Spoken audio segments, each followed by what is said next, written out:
All right, class, let us discuss a brief history of Judaism.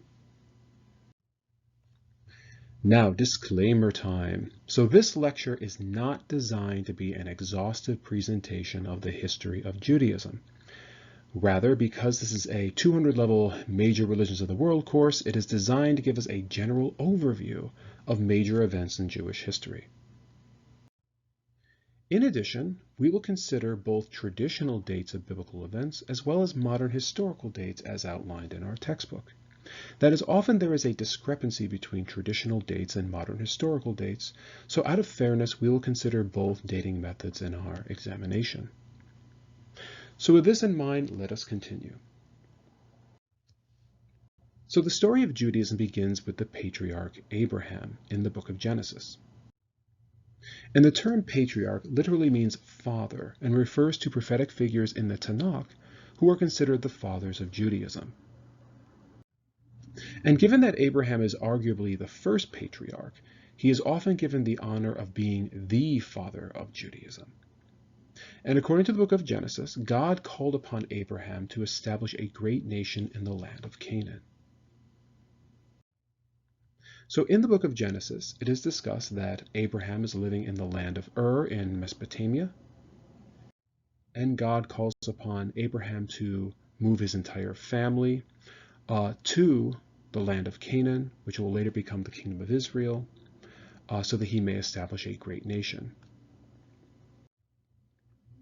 Now, skipping over many details, the book of Genesis indicates that there is a great famine in the land of Canaan, and the descendants of Abraham have to relocate to Egypt. And everything is fine for a while until an oppressive Pharaoh comes to power, and the ancient Israelites are enslaved. And this brings us to the Moses story. That is, Moses is a great prophetic figure who is going to lead the ancient Israelites out of slavery and back to the land of Canaan. So as is shown on our map, Moses leads the Israelites out of Egypt.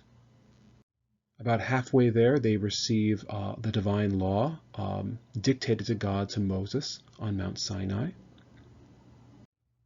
And eventually, after 40 years of wandering in the wilderness, they enter the land of Canaan. There is a great conquest of the land of Canaan as led by the general Joshua.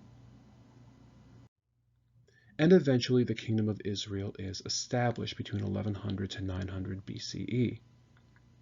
And it is during this period that we witness the advent of the great Israelite kings, Saul, David, and Solomon.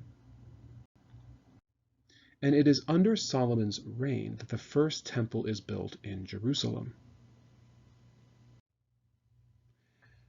Now, the golden era of the kingdom of Israel is rather short-lived, because from 900 to 587 BCE, the Assyrians invade and occupy the land of Israel, followed by the Babylonians. And it is under the Babylonians that the first temple is destroyed in Jerusalem,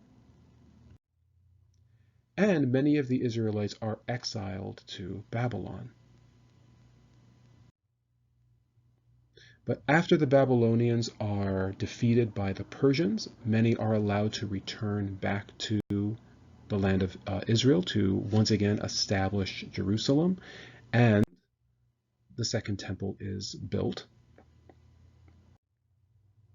But once again, this kind of freedom is short-lived, as they are then occupied by the Greeks and later by the Romans.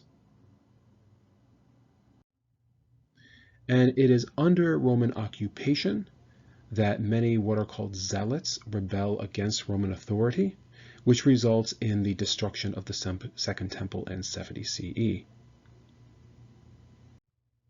And the destruction of the temple leads to what is referred to as the Jewish diaspora, or the scattering of the Jews to various communities around Europe, the Middle East, and Africa. Now, in many respects, it is in the periods following the Jewish diaspora that the religion of Judaism truly begins to flower and develop. So why is this the case? Because it is in the periods during and following the diaspora that we find the development of a rich rabbinic tradition.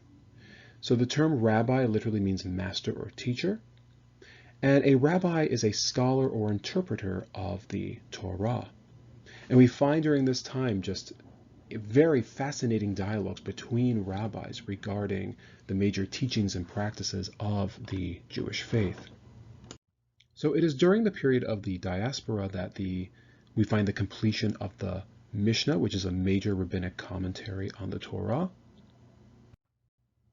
as well as the multi-volume Talmud in 499 CE.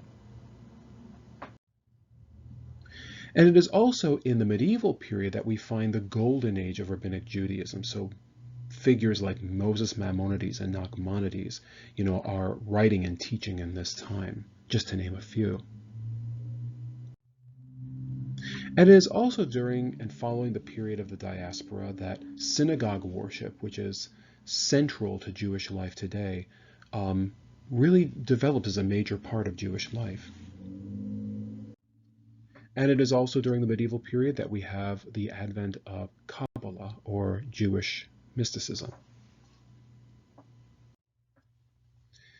Now, skipping over many, many generations, after hundreds of years living in small communities throughout the world, a 19th century movement known as Zionism began to take root in Europe and America. And Zionism basically refers to a 19th century school of thought that sought to find a national home for the Jews scattered throughout the world. And following the calamity of the Shoah, or Holocaust, in the 1940s, the nation of Israel was founded in 1948.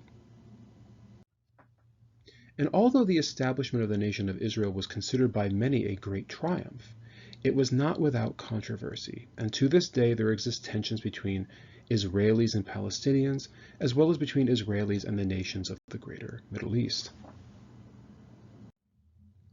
But despite a turbulent and often tragic history, the Jewish religion and culture continues to be rich and vibrant throughout the world.